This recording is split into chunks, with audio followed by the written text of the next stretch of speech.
Is headed for a runoff. An attorney from Johnston County and a former federal prosecutor from Raleigh survived a crowded field for the Republican nomination in the 13th Congressional District.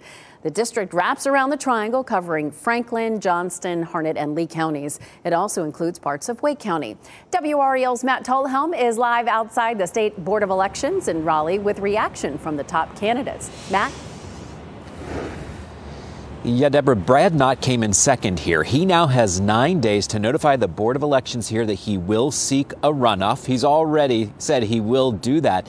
Knott lives here in Raleigh, not in the district he wants to represent. He is challenging Daughtry, who soared to the top of those 14 candidates on the ballot yesterday, thanks to a really strong showing in her home county.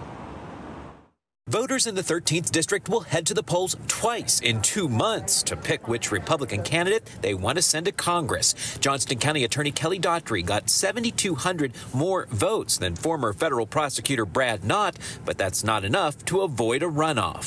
Does that automatically make her the front runner, though, in a runoff? No. I mean, that's the thing with the runoff is it really is almost in effect resetting the entire playing field. Jonathan Feltz is a Republican consultant in Raleigh. He is not involved in the 13th district race. I think it'll be more difficult for Kelly just because she's perceived to be a more moderate candidate. And that doesn't motivate the grassroots volunteers as much as the more conservative candidate does.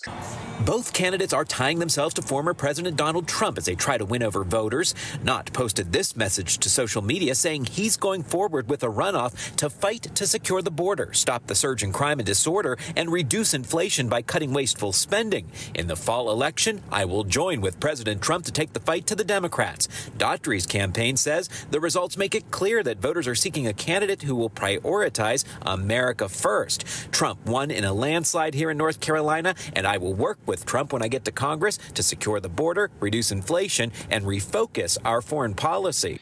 I think it could be pretty interesting and close. NC State political science professor Andrew Taylor says the runoff will come down to which candidate has a better ground game. Just getting your people to the polls, the people who care intensely about you being the nominee, is going to be really the key here.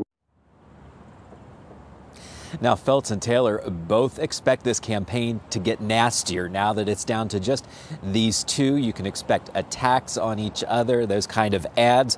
That runoff will be held on May 14th, and the winner will face off with Democrat Frank Pierce in the November election. But this is a district, now that it's been redrawn, that is heavily favored to Republicans. We'll get ready for the ads. Here they come. Matt Tallhelm, live in Raleigh. Thank you, Matt.